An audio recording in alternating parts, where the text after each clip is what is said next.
Deus querido Pai, Jesus amigo e mestre, mais uma vez, Senhor, te agradecemos a oportunidade que estamos tendo de juntos nessa casa ampliarmos o nosso entendimento sobre as leis de Deus à luz da doutrina espírita.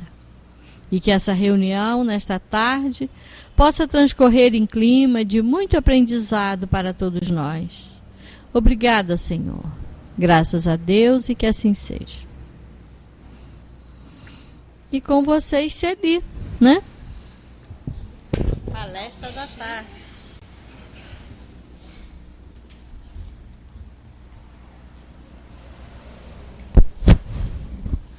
Uma boa tarde a todos, cá estamos nós, com a tarefa de estudar o Espiritismo, né?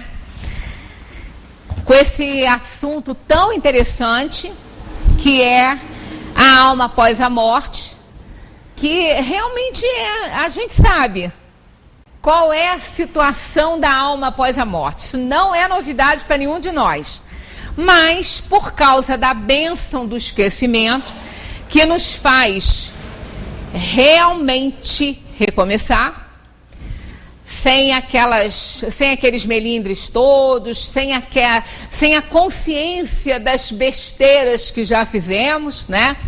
Então também, por causa dessa bênção do esquecimento, a gente esquece um pouquinho daquela situação quando a gente vai voltar. Tem a intuição. Por isso que comentamos na semana passada que a gente sabe que morrer não dói, que a gente já passou tantas vezes por essa experiência. É só o corpo que morre, o espírito não morre nunca, porque é sempre essa questão, né? As pessoas falam, vocês ficam falando, tá lá na Bíblia, o homem só morre uma vez, esse negócio de reencarnação, isso é besteira, o homem só morre uma vez. Eu falei, uma pessoa que me abordou, eu falei, mas eu concordo plenamente com você, eu nunca vi morrer duas, eu nunca vi ninguém levantar da sepultura e morrer de novo, né? Aí no INSS está acontecendo, né? Eles estão morrendo de 2 vezes, 3 vezes, né? É o SUS. Então o sujeito morre, depois ele morre de novo, e a família nem sabe dessas coisas. Mas, na verdade, o homem só morre uma vez, porque o espírito não morre nunca, né? Cada personalidade, isso vem até a dar um reforço nessa questão do corpo, né? Que as pessoas ficam, dá um nó na cabeça de alguém, achar, mas eu vou ocupar o corpo de alguém. Não, você não vai ocupar corpo de ninguém. Esse corpo aqui, espiritualmente falando, o espírito que está ocupando esse corpo aqui, é só dele esse corpo. Não é que ele não é a Sueli, é um espírito. Sueli é a personalidade que ele pegou nessa encarnação. Essa vai morrer. A Sueli vai morrer. Vai permanecer o espírito, a individualidade. Mas esse corpo que esse espírito está usando, que essa individualidade está usando, com a personalidade de Sueli, isso aí ninguém mais vai usar. Vai morrer. Esse corpo vai morrer, essa personalidade vai morrer, porque o objetivo da encarnação é justamente fazer a supremacia da individualidade sobre a personalidade. Personalidade não é nada, a personalidade morre. A individualidade não morre nunca. Então nós sabemos disso, nós temos consciência disso, temos certeza que morrer não dói. Mas temos também a certeza dos compromissos que temos assumido e que nem sempre demos conta e que vamos ter que prestar conta disso à nossa própria consciência. Então isso aí pode dar uma dor, sim.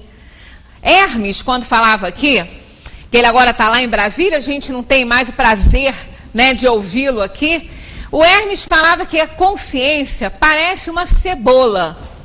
Quando a gente começa a descascar, a gente chora pra caramba. Arde o olho. E é isso mesmo. Quando nós começamos a descascar a nossa consciência, e que ela começa a nos acusar daquilo que nós fizemos que não deveríamos ter feito, ou daquilo que não fizemos e devíamos ter feito, isso já pode acontecer na vida que a gente está tendo, mas é mais comum acontecer com a alma após a morte. Também nós vamos chorar. Vai arder a nossa individualidade, nós vamos chorar, porque jogamos oportunidade fora. Isso é o que a gente não pode jogar fora, né? Oportunidade, de jeito nenhum. Tempo e oportunidade não se joga fora, porque não tem retorno. A oportunidade, aquela dada por Deus, essa nós podemos ter novamente, porque Deus é Pai, é misericordioso e nos ama incondicionalmente. Então Ele vai sempre nos dar oportunidade de redenção. Sempre vai nos dar. Mas a oportunidade que Ele nos dá, mas a oportunidade que o mundo nos dá, pode ser que a gente não tenha nesse tempo aqui que a gente está vivendo. Então, perder oportunidades também não é algo que se deva fazer, né? E aí, depois, realmente, a gente vai chorar quando a gente perceber que jogamos tempo e oportunidade fora. E jogar a oportunidade de Deus fora, nossa, isso aí é o que a gente pode fazer de pior. Porque a gente não sabe quando a gente vai ter outra para voltar, né? Outra oportunidade para voltar.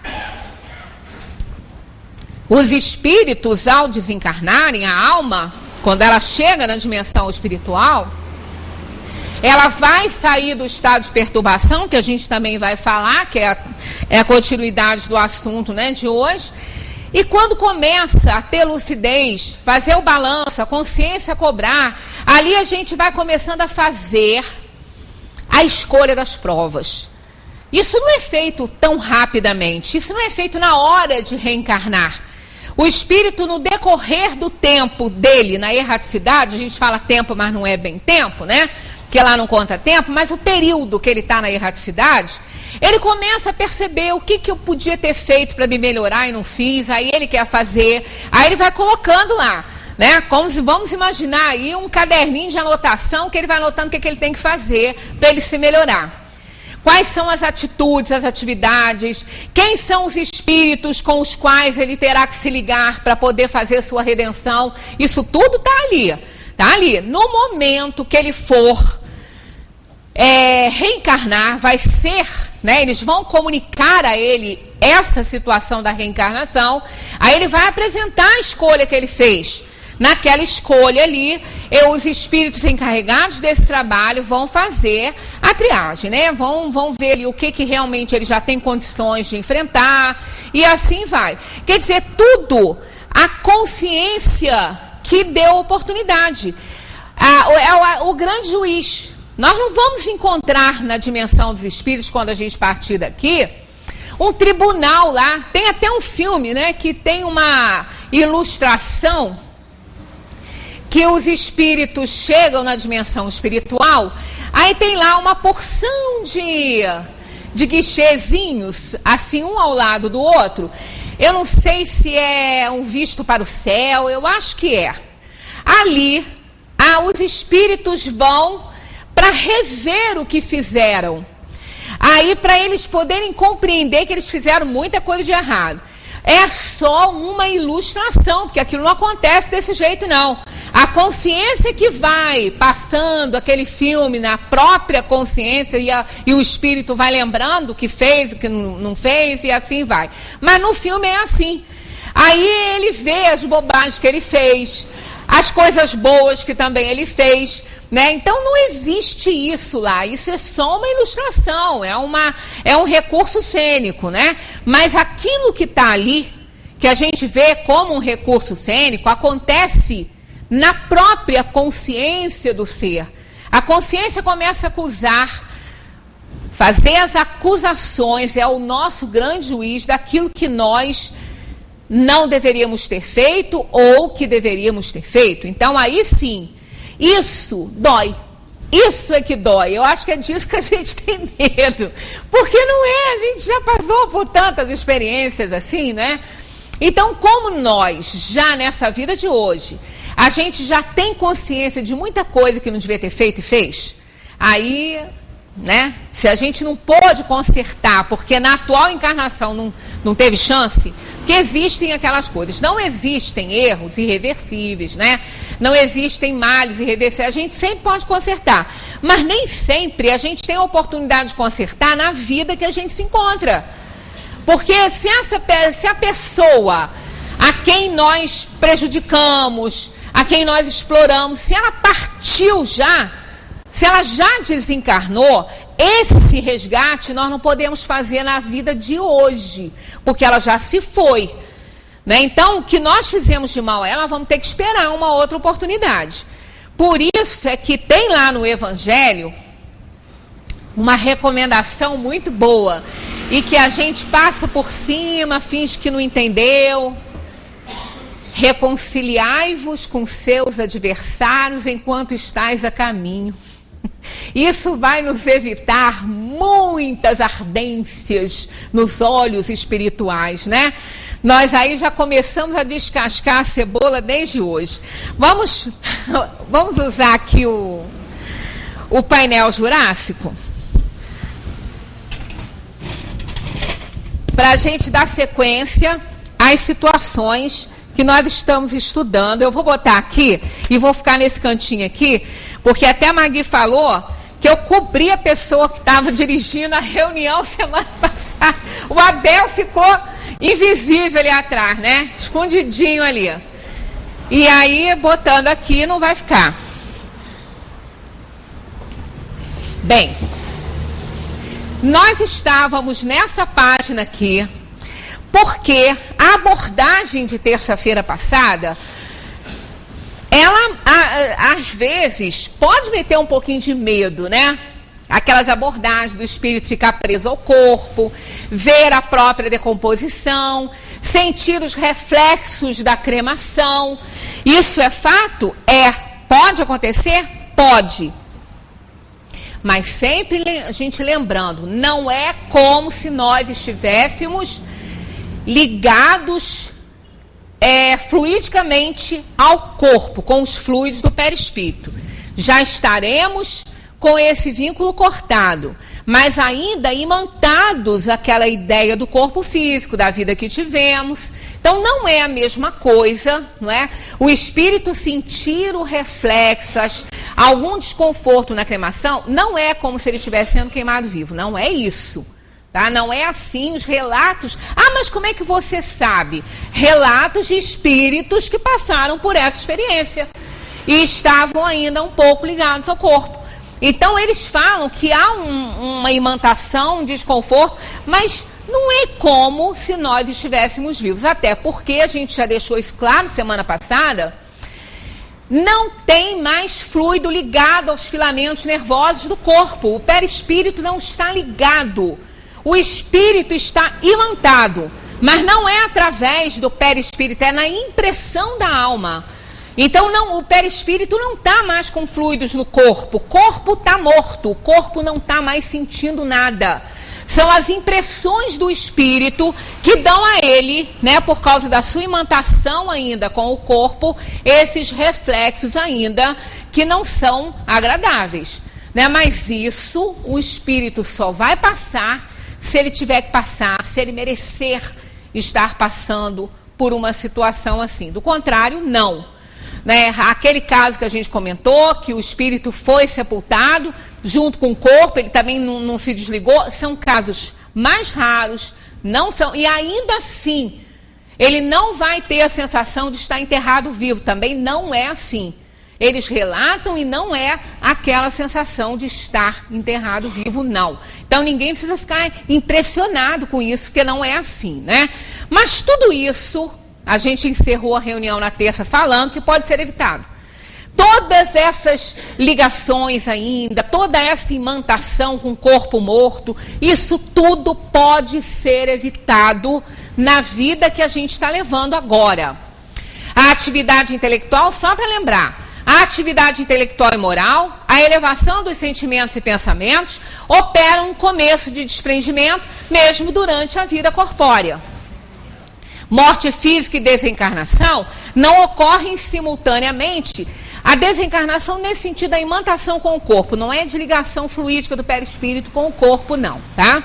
O indivíduo morre quando o coração deixa de funcionar e o espírito desencarna quando se completa o desligamento. Esse desligamento não é aquele dos fluidos com o corpo físico, não. Porque aquele vai, no momento da morte, que não tem mais condição, o espírito abandona o corpo. Ele recolhe, o perispírito, por conta do espírito, ao comando do espírito, recolhe os fluidos. Não aciona mais nada. Não tem dor mais no corpo físico. Mas a imantação com aquele corpo pode permanecer durante um tempo, que é a questão da perturbação espiritual que a gente vai falar depois disso aqui. Então é só a impressão, tá? Não é ainda uma ligação, não é mais uma ligação. Ainda não é mais uma ligação. Importante isso aqui, ó. Na agonia, a alma pode deixar o corpo e desligar seus laços antes que cesse a vida orgânica. Tá vendo? Olha só, isso na agonia. Isso pode acontecer, claro que o espírito tem que merecer isso aí. Ele tem que ter alcançado bônus também para isso aí acontecer.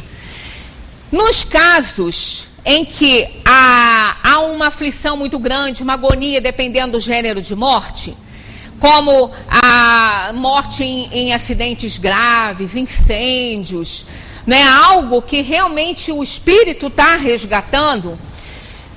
E nós temos várias cartas de espíritos, né? Várias psicografias de espíritos que narraram esse momento da morte, porque a família estava em desespero. Porque a morte, a gente fica imaginando, uma pessoa morrer queimada num incêndio deve ser uma coisa terrível, um sofrimento horroroso. Aí a gente fica plasmando aquelas imagens que a gente não viu, mas a gente fica imaginando e se aterroriza. Isso acaba com os familiares, é uma coisa terrível. Você imaginar um ente querido, né, um afeto muito grande, passar por uma coisa assim. Isso desequilibra a pessoa, né? Então, principalmente jovens, né? Que quando ocorre isso, que não que a gente goste menos de alguém que já está com uma idade mais avançada, não é isso. Mas sempre desencarnação de crianças e jovens deixa a gente muito traumatizado, porque eles estão começando a vida, né? A pessoa que está com muita idade, ela teve tantas oportunidades de viver, de participar da vida dos seus amores. Então, chega um ponto, e nós entendemos perfeitamente isso está em toda a natureza, que a vida obedece a um ciclo. Então, quando uma pessoa está com idade muito avançada, a gente entende que vai chegar realmente, pode estar próximo, né? Mas uma criança, um adolescente, um jovenzinho, a gente não espera isso, né? Porque ele está começando ali suas experiências. Então é um desgaste muito grande na família. E eu li duas dessas cartas. Uma delas virou filme, que foi até aquele incêndio do Joelma. Aquilo virou um filme. Não é? E a jovem, cuja família estava totalmente desequilibrada, nem trabalhando, ele estava de tanto pavor, de tanta tristeza, de tanta depressão, porque a jovem morreu lá, né, naquela situação lá daquele incêndio. E ela conta nessa carta para a família que ela não sofreu nada, que ela não sofreu nenhuma queimadura, nenhuma dor, não teve nenhum sofrimento. E ela conta que aconteceu assim: ela estava procurando uma saída, ela não encontrava essa saída, porque estava tudo fechado e o fogo já estava entrando na sala que ela estava. Ela encontrou uma pilastrazinha assim no canto, ela sentou-se ali, porque ela viu que não tinha jeito, né? Ela se sentou ali para ver, quem sabe alguém ainda entra, ali tinha pouca fumaça. Ela sentou no cantinho, encostou, né? Mas nisso veio aquela fumaça, aquela fumaça venenosa, e ela começou a tossir. A única coisa que ela lembra é que ardeu os olhos e ela começou a tossir. pronto, ela apagou. Segundo ela, ela dormiu. Ela não viu mais nada.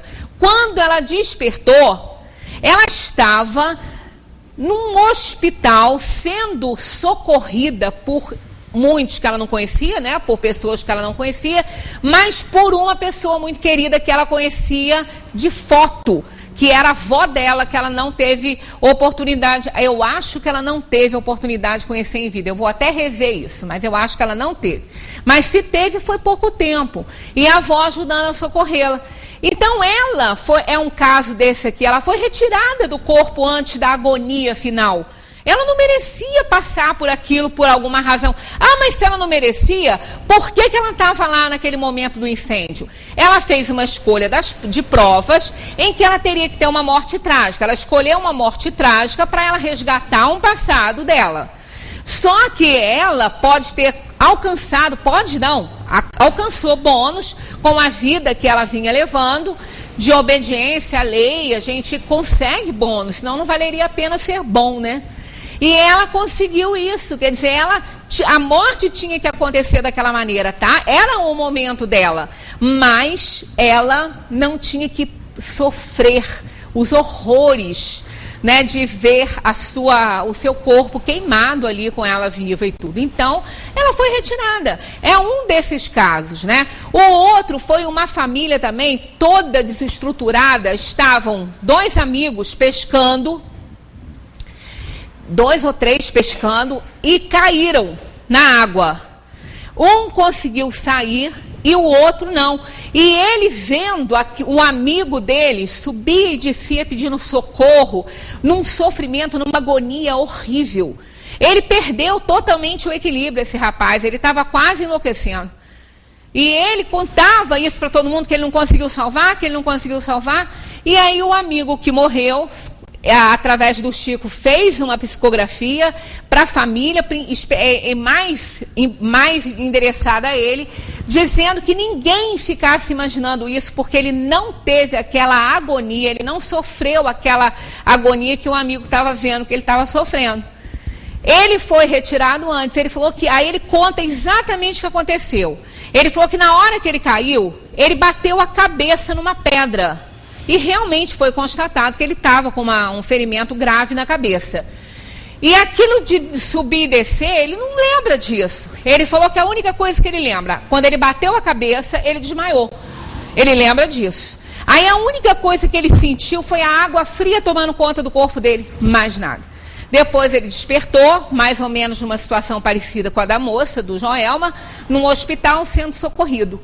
Então não houve agonia, quer dizer, isso dá um conforto muito grande à família, que com uma informação dessa e outras mais que o rapaz deu, que não tinha a menor dúvida, era ele, né, dando aquele conforto à família, e a família conseguiu ir se reerguendo aos poucos e tomando o rumo da sua vida, né?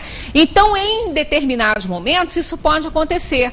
Da mesma maneira que um espírito pode ficar mais tempo preso e sentir a agonia da morte, outros podem não sentir. Então, como cada caso é um caso, o que nós temos que fazer é tratar de nos espiritualizar mais. Termos consciência de que a nossa vida na Terra é passageira, a gente não é daqui. Né? Que as coisas desse mundo só nos servem enquanto nós estamos nele. Né? Partindo disso aí, a gente tem que ter essa tranquilidade que um dia sai daqui.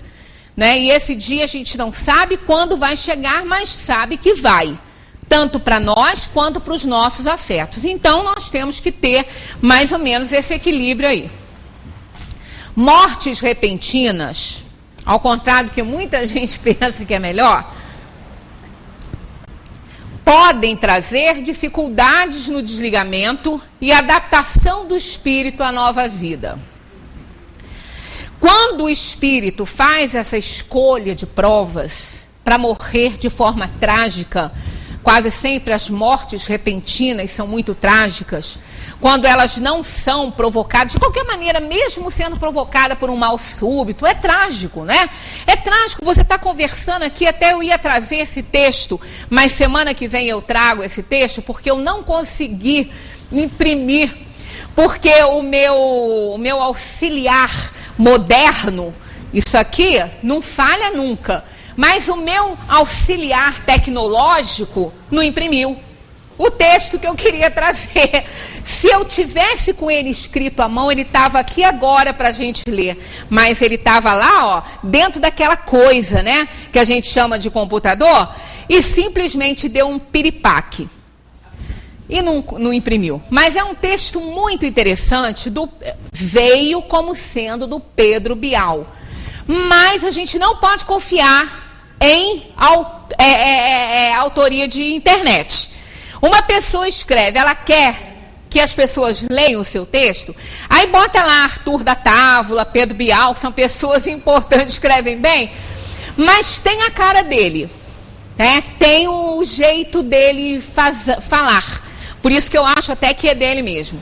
Dizendo que a morte é um xiste, né? Xiste é uma piada.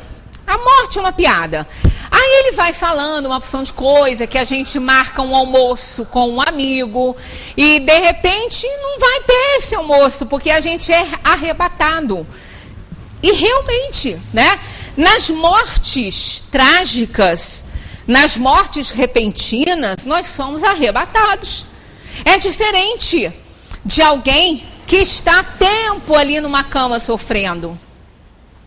Nós estamos com um problema assim na família, então a minha tia ainda falou comigo, Sueli, é impressionante, a gente tem que pensar assim, o que Deus quer nos ensinar? Ela está muito tranquila, mas ela falou assim, olha, eu estou há mais de uns 2 ou 3 meses convivendo com a morte no dia a dia. Porque a gente não sabe qual é o momento dele, a gente sabe que, bom, ele não vai ficar. E como o problema existe ali, e a qualquer momento realmente ele pode partir, ela falou assim, a gente vive cada dia, né, agradecendo a Deus, mas é aquele momento, é conviver com a morte. Porque a qualquer momento vai embora. Né? Eu sei que isso acontece com todos nós. A qualquer momento a gente vai.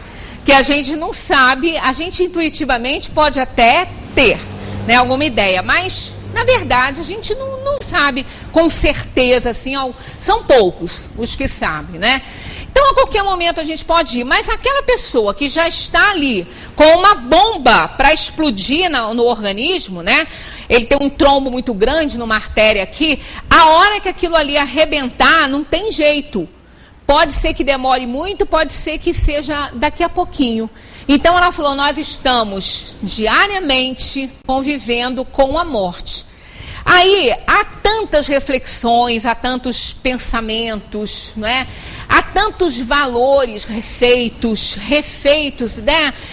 É muito importante até esse tempo, mas quando é uma morte repentina, há dificuldade de todo lado. De quem fica, de quem vai.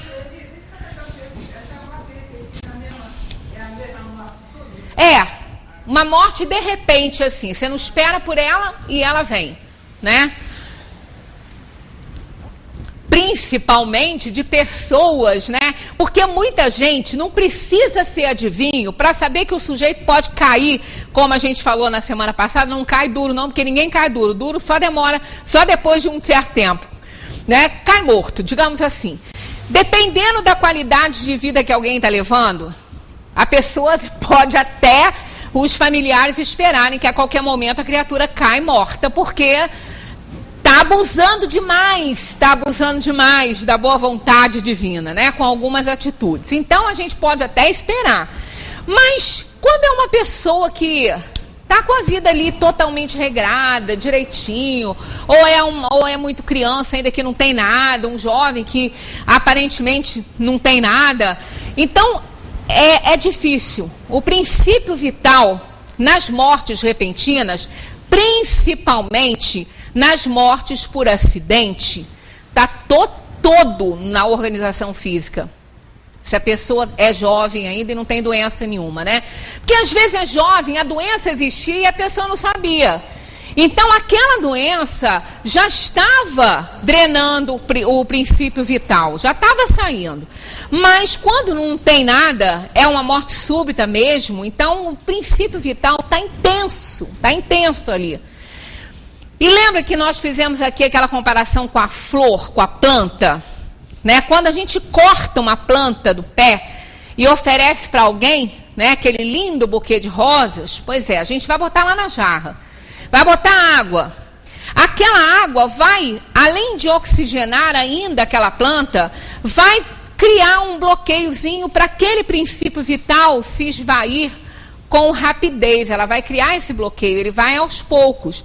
Então, uma semana depois, mesmo que a gente fique trocando a água, dando um choquinho térmico no pezinho da planta, mesmo assim ela vai murchar, porque se esvaiu. Tá? O princípio vital se esvaiu.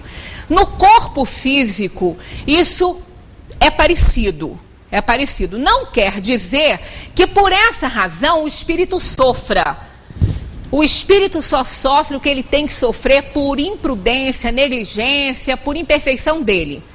Não por uma questão assim da matéria. Mas ele pode ficar muito imantado ao corpo por causa desse princípio vital tão forte ainda na organização física. Isso pode criar um laço de imantação. E aí pode ser um pouco penoso se ele não compreender isso. Porque se ele compreende, não tem problema nenhum. Por isso é que a gente diz, está em nossas mãos evitar esse tipo de sofrimento. Que ainda que ele veja a situação do corpo, ele não se importa. No céu e o inferno, tem lá o depoimento de um espírito feliz, chamado Sansão, e ele é evocado por um amigo, que ele pediu isso, né? Ele é evocado por um amigo ainda na sua vigília. Aí ele olha para o médium, né? Foi através de um médium. Ele utilizou-se de um médium para fazer essa comunicação, evocado por um outro amigo. Ele era espírita, ele tinha plena consciência disso. Então ele se dirige ao corpo como esse mísero corpo que tanto me serviu. E mantado ele devia estar, porque ele tinha acabado de desencarnar. Né? Então ele ainda estava naquele processo. O corpo estava começando a morrer, como nós falamos na semana passada. Né? Porque quando o coração para, acaba a vida e começa a morte. Então leva alguns dias para que esse corpo totalmente, ele morra totalmente. Os fenômenos vão acontecendo de retração de tecido, né, a retração muscular também. Isso tudo vai acontecendo durante o processo de morte do corpo, né? A vida já acabou e o corpo começa a morrer. Então, nesse período todo, que na parte espiritual também esse tempo nos é dado, para que a gente possa fazer o desligamento total, alguns fazem muito rápido e outros não. Mas havendo muito princípio vital no corpo, há uma imantação maior. Mas com a compreensão do espírito, isso não faz o espírito sofrer. Não faz, ele apenas vai entender. É um processo físico, é da lei da física. É um processo normal, estamos dezenas de anos num corpo. Tanto que a morte de uma criança ou de uma pessoa muito idosa é muito mais tranquila do que na nossa fase de idade. A criança não teve nem tempo ainda de se ambientar, de se imantar tanto a um corpo, principalmente bebês, né? E o idoso já está perdendo fluido vital, o idoso, muito idoso, né? Já está perdendo fluido vital há algum tempo, e aí os órgãos começam a falhar, ele acaba deixando a Terra de uma maneira muito natural. Porque ele tem muito tempo para fazer essas reflexões. Então, mortes repentinas não são tão agradáveis assim, nem para quem vai e nem para quem fica. Para quem fica, então, é terrível. É terrível. Você está conversando com a pessoa aqui. Você vai, dali 10 minutos, a pessoa já não está mais nesse mundo. Né? Então, é muito difícil da gente aceitar. É um choque muito grande.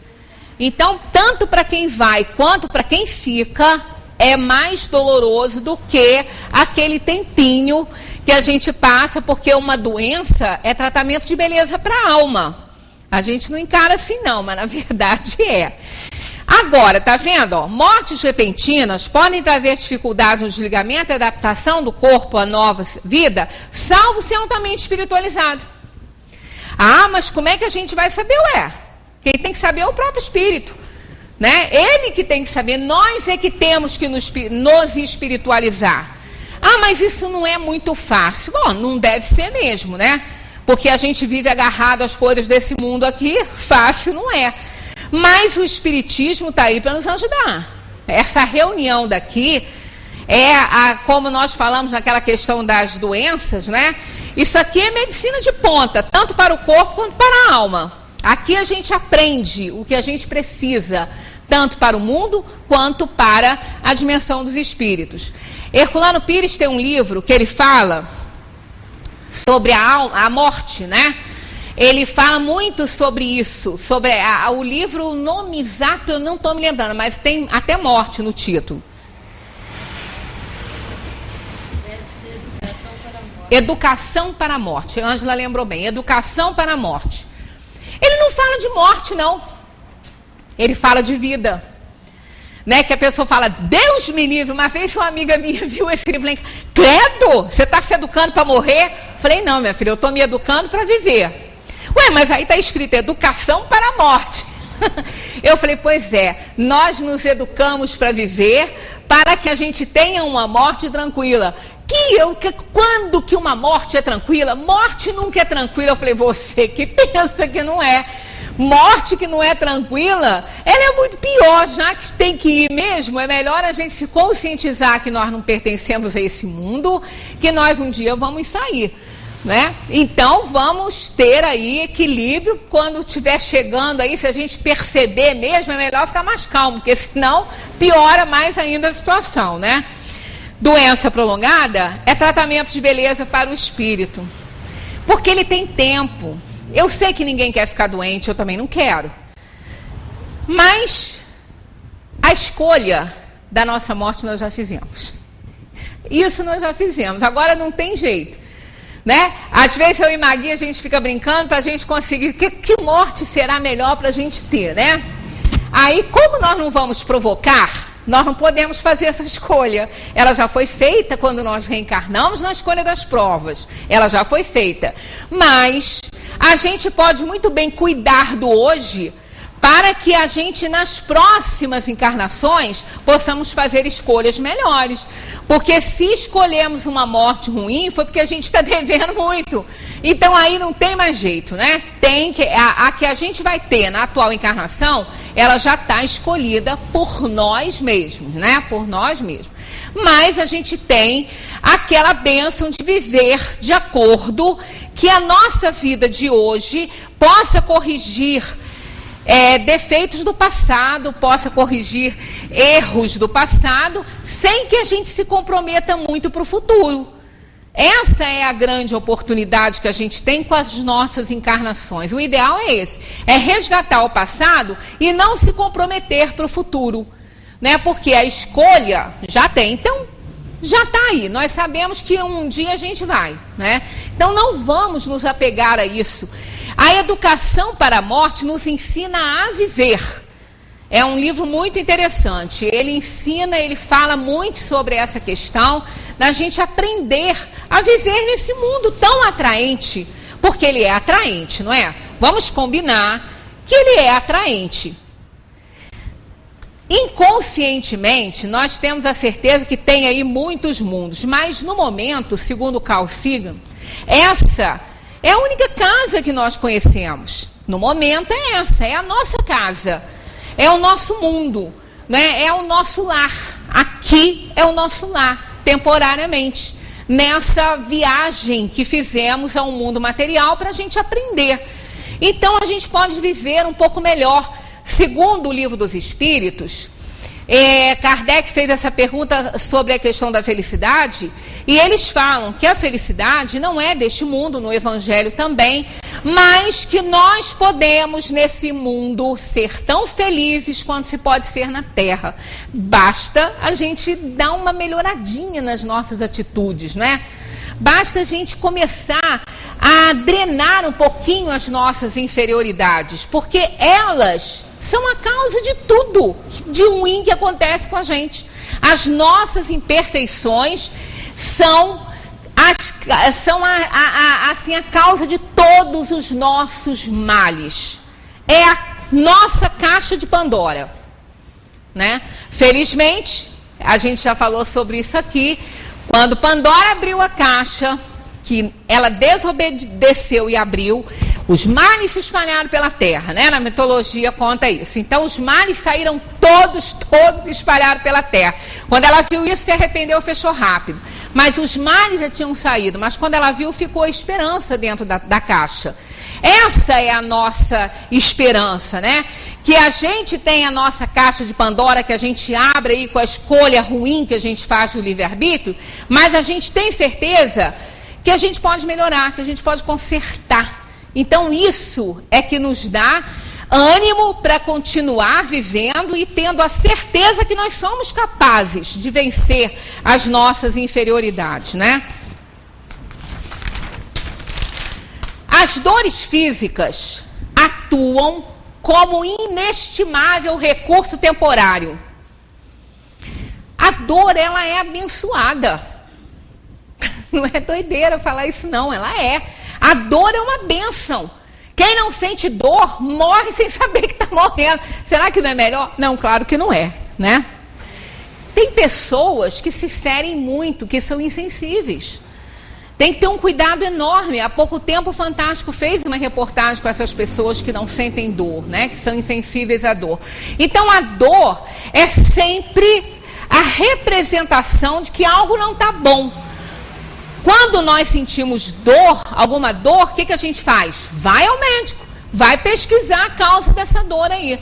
Se ela não existisse, o mal poderia estar ali e poderia nos surpreender a qualquer momento, né? Tanto que às vezes quando a pessoa parte, vai embora, o outro fica tão surpreso com a morte, sempre fala assim, mas ele nunca sentiu nada, nunca teve nenhum sintoma, não teve, não era para ter, era para ir mesmo, e daí? É assim que as coisas funcionam. Então a dor, ela é abençoada, não só na parte física, quanto também na parte moral.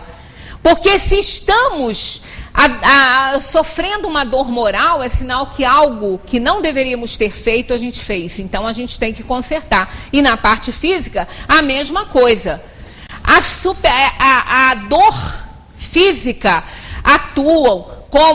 as dores, né, atuam como inestimável recurso terapêutico, ajudando a criatura a superar as ilusões do mundo, a escoar as impurezas morais, a tornar-se receptiva aos apelos da religião e a meditar sobre o destino do homem. Feliz de quem pode, né, quem passou uma vida sem se preocupar muito com a destinação de si mesmo, né? Feliz dele que pode ter ainda um tempo, através de uma dor, de uma doença, de alguma coisa que possa fazê-lo refletir sobre a sua destinação. Senão ele vai chegar, uma pessoa assim, que nunca se envolveu com nada, que nunca pensou sobre o seu destino, até que achou que morreu, acabou, achava isso. Quer dizer, no momento em que ele é realmente arrebatado pela morte, fica muito perturbado, muito perdido. Primeiro que não acha que está morto, porque tem um perispírito denso ainda, que vai se tocar, vai achar que está vivo. Mas não interage com os vivos. É muito difícil. Fala, ninguém ouve. Então é um estado de perturbação, o espírito acha que está louco, né? Acha que está maluco. Porque, lógico, né? Se de repente eu entro aqui, eu começo a cumprimentar as pessoas e a conversar com um e com o outro, e todo mundo me ignora, todo mundo finge que não me vê, tem coisa errada, porque não vai ser todo mundo aqui que está doido. Doida vou estar eu, né? Porque a maioria vence, né? Então tem algo errado, né? Ou eu fiz algo tão sério que as pessoas não querem nem me ver, nem falar comigo, ou eu não estou nesse mundo, né? Ou eu não estou ali. Então algo vai acontecer que nós vamos entender o nosso processo, né? Então a doença, ela não é ruim. A doença, nós falamos sobre isso, até eu vou Amparo hoje, vou levar essa palestra também para estudar com eles sobre essa questão de doença, doente e saúde. A doença, ela apenas, ela está drenando, a doença drena a imperfeição do espírito. Porque antes da doença aparecer, muito antes da doença aparecer, nós já estamos doentes espiritualmente. Nós já estamos com tantos problemas de ordem moral, de ordem espiritual, tantos traumas no perispírito já há tanto tempo, que num determinado momento, esses traumas são somatizados no corpo físico, aí a doença aparece. Então, ela é algo visível do que existe no invisível, do que a gente não vê, né? Seria a doença. Então, a doença, ela de qualquer, mesmo ela nos fazendo mal, nos fazendo chorar e sofrer, ela é uma bênção, porque ela não está ali por acaso, né? Ela é o resultado do mau uso do livre-arbítrio, e se não pudermos curar o corpo, com certeza, com a nossa resignação, estaremos curando a alma. Então, ela drena os males da alma. Porque no momento em que a pessoa tem uma doença declarada, ela já saiu do perispírito e veio para o corpo físico. Se nós encararmos essa doença com resignação, com respeito até pela própria doença, que ela não aconteceu por acaso ali, ou ela foi provocada por causas anteriores, ou ela foi provocada por causas atuais, por erros atuais na encarnação de hoje, né? Então isso aí, tem que se respeitar isso aí, porque algo de errado fizemos. Então é um chamamento, é chamando a nossa atenção para algo que está muito errado em nosso caráter, na nossa personalidade. Então ela drena o mal que está, o trauma que está no perispírito. E se nós encararmos com bastante respeito e resignação, porque isso não é castigo do céu, nós vamos realmente nos livrar dela quando ou nos curarmos fisicamente, ou quando nosso corpo morrer por conta dela e a gente partir para a dimensão dos espíritos sem mais aquele trauma no perispírito. Então ela cura o espírito. De uma forma ou de outra ela cura. Podemos ainda curar também o corpo, né? Porque a medicina do mundo está aí para nos ajudar. Se a alma está doente, somatizou-se no corpo físico, precisamos dos médicos para nos ajudar. Mas das duas partes, que tem que atacar os dois lados. Atacar a doença pura e simplesmente não resolve. É como aquela criança que vai a um consultório do pediatra e o pediatra constata que ela tem diarreia e anemia.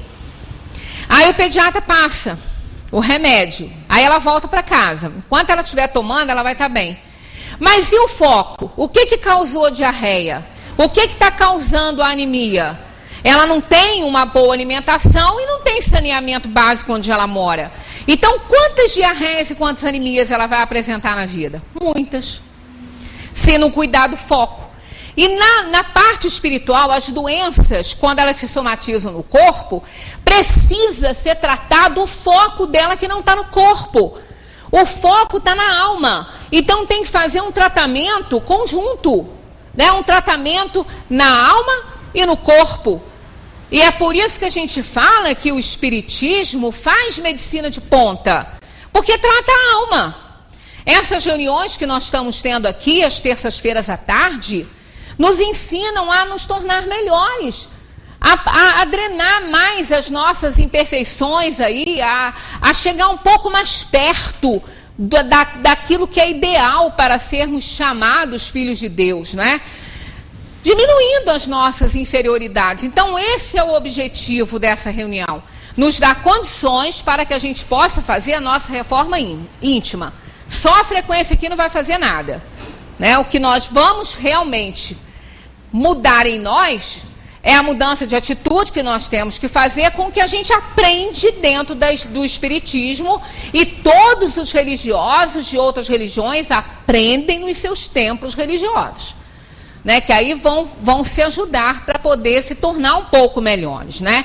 Quando se vê no mundo dos espíritos, se fez o mal com intenção, sem tirar vergonha, muita vergonha.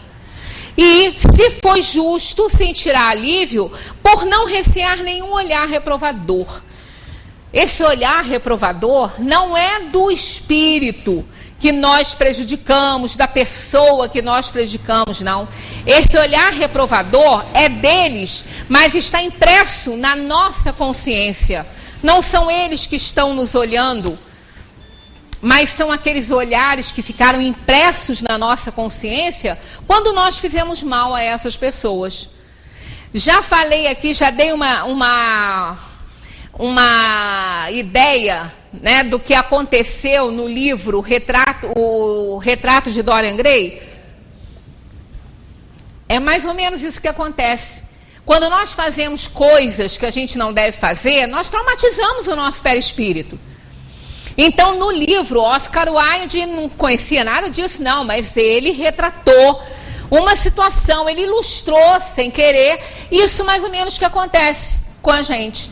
Nós, tudo que a gente faz de errado, a gente traumatiza o corpo espiritual. E vamos ter que responder por tudo, porque não tem perdão, não. O perdão é no sentido de Deus nos dar a oportunidade de resgatarmos esse passado. Porque a gente simplesmente se arrepender não apaga o mal que nós fizemos. Nós vamos ter que nos retratar com a vida, né, e com a nossa própria consciência. Os espíritos se encontram com aqueles que conheceu na terra, segundo a afeição que tenham mantido reciprocamente. Precisa de ter aquela afeição recíproca, porque se é uma alma que não aprendeu ainda, que está num nível evolutivo muito diferente, fica mais difícil essas almas se aproximarem na dimensão dos espíritos assim que desencarnam. Porque as almas, elas se reúnem por afinidade de pensamento e sentimento. Então, se for uma alma que ainda não chegou ao nível evolutivo da outra, que o ama e que ele também até ama, mas que há uma diferença evolutiva muito grande, esse encontro não é tão rápido assim. Mas quando existe sintonia, quando existe, como os espíritos estão falando aqui, ó, que existe aquela harmonia de sentimentos, quase sempre são eles que nos recebem na volta ao mundo dos espíritos e ajudam essa alma a libertar-se das faixas da matéria. Né? Isso é muito interessante. Quantos relatos a gente ouve depois, né, de espíritos falarem que foram recebidos pelos seus afetos, que foram recebidos pelos seus amores que já o antecederam. Isso porque, ó, estão na mesma faixa de evolução, de sintonia. Senão, por mais que aquele que está mais acima queira ajudar o que está muito ainda inferiorizado, ele não consegue conviver com ele. Claro que ele vai pedir ajuda, o que tiver ao seu alcance ele vai fazer, mas o outro precisa crescer. O outro precisa também se espiritualizar um pouco. Até porque o choque fluídico é muito grande entre os espíritos, entre o fluido dos espíritos mais evoluídos e o outro de espíritos muito inferiorizados ainda. Esses grupos de assistência têm muita dificuldade. Às vezes se utilizam até de espíritos que não estão naquela faixa mais avançada para poder fazer uma interação, por causa de fluidos que são mais pesados e há choques fluídicos entre um espírito bem espiritualizado e um outro ainda materializado. Vê também, na dimensão dos espíritos, vê também os que havia perdido de vista na Terra, os que estão na erraticidade, os que se encontram encarnados e que vai visitar. Quando nós dormimos, o corpo dorme, o espírito se emancipa, porque o espírito não dorme. O espírito não dorme, quem dorme é o corpo. Ele se retira do corpo e vai se projetar para as zonas da sua preferência, né? A sintonia da sua preferência. E ele, se tiver bem sintonizado, se tiver bem, assim, com uma vontade de aprender, ele vai para as regiões onde tem orientações, vai receber orientações do seu anjo da guarda e vai visitar, com isso, regiões onde os encarnados que têm essa condição podem ir e encontrar-se com os desencarnados que já saíram da Terra. Então, fazem visitas. Por isso que, às vezes, a gente sonha que esteve com alguém que já partiu e era um sonho tão real que a gente sabia que a pessoa tinha partido, não estávamos sonhando como se essa pessoa estivesse aqui no mundo ainda. A gente tem a percepção real de que essa pessoa já partiu para a dimensão dos espíritos, a gente se encontra com essas pessoas, vai visitá-las, e às vezes chega até ao ponto de acordar ainda com o efeito da pressão de um abraço dado por eles. Isso são várias pessoas que contam, e não precisa ser evoluído, não precisa ser santo para isso acontecer, não. Basta ter amor no coração por aqueles que já partiram e a gente consegue visitá-los, se eles também estiverem merecendo, porque eles também têm que merecer também a nossa presença, né? Por isso que a morte é temporária, é uma separação temporária. E nem tanta separação assim, porque dependendo da evolução daquele que partiu e da nossa atividade aqui também de obediência à lei, a gente continua junto, né? Só de uma outra forma, ainda com o corpo material e eles com a dimensão espiritual, mas perfeitamente sintonizados ainda nas atividades, né? Que sempre foi presente aí na vida dessas almas, né? Então a gente não se separa, não há motivo para a gente se aterrorizar com isso, né? Apenas é temporário o período em que a gente passa aí distante. A prece é o poderoso recurso de todos os momentos para tudo.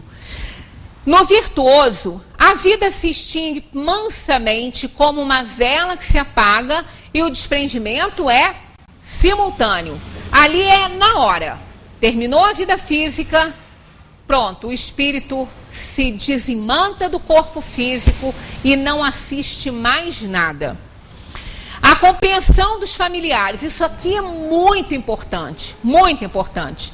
A compreensão dos familiares, a fé na vida futura, a confiança em Deus, a compreensão dos objetivos da vida, né, das finalidades da encarnação, a exaltação dos valores espirituais proporcionarão uma separação tranquila e pacífica ao espírito, do espírito. A inconformação, o desespero daqueles que aqui ficam, afeta muito a rotina espiritual daqueles que também partiram.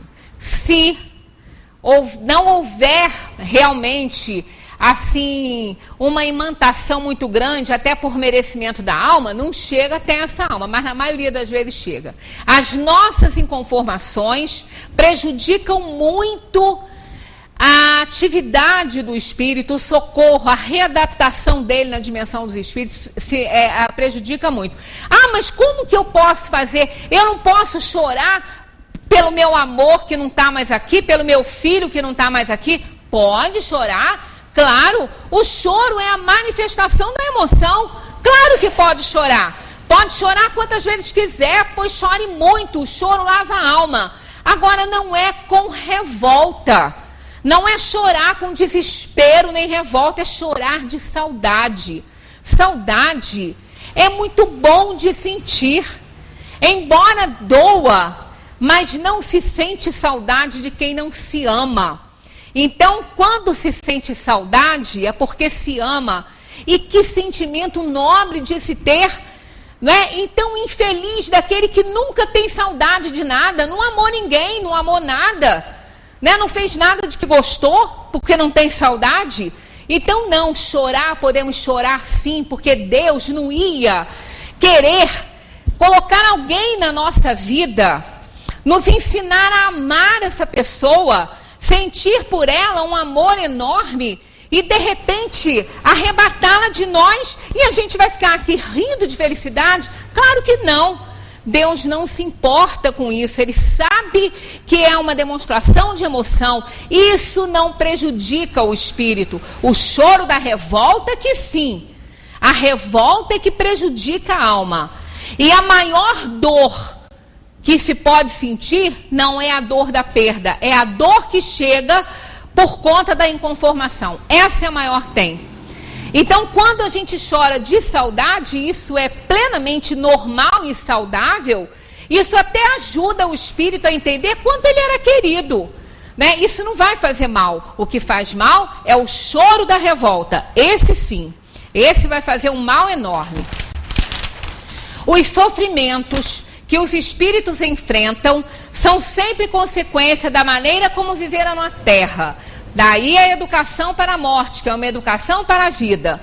Esses sofrimentos são o resultado dos laços que ainda existem entre o espírito e a matéria, e depende do espírito, do próprio espírito, afastar-se dessa influência desde esta vida, pois tem o livre-arbítrio e pode, por conseguinte, a faculdade de escolha entre fazer e o não fazer. Sempre temos essa oportunidade, né, de fazer essa escolha. Então, passando um tico aí, mas só para a gente arrematar isso aqui. Domar as paixões animais. Não ter ódio nem inveja, nem ciúme nem orgulho. Não se deixar dominar pelo egoísmo. Purificar sua alma pelos bons sentimentos. Praticar o bem. Não dar às coisas desse mundo senão a importância que elas merecem, porque são importantes, nós estamos no mundo, né? São práticas que purificam a alma ainda no corpo. Diante da morte, a tranquilidade de sua consciência o afastará de todo sofrimento moral, né? Tanto que quando nós perdemos alguém e temos a consciência de que amamos essa pessoa, que fizemos o melhor para ela, né? Na nossa consciência está tranquila. Nós não temos nada de ruim para somar a dor da saudade, só saudade. E isso, como eu falei, é bom de sentir, porque só se sente saudade de quem se ama. Muita paz para todos. Semana que vem, nós estamos aí falando um pouco sobre a perturbação espírita, que quando a alma ela tem um momento de perturbação, e depois vamos entrar num assunto muito bom, pluralidade das existências, a reencarnação, que parece que é chover no molhado, mas tem tanta coisa dentro desse tema que a gente ainda não sabe. Então, falar de reencarnação em centro espírita não é chover no molhado, não, é adquirir mais e mais conhecimentos, até porque a ciência está muito próxima de chegar a esse conceito. Muito mais do que a gente imagina. Muita paz para todos.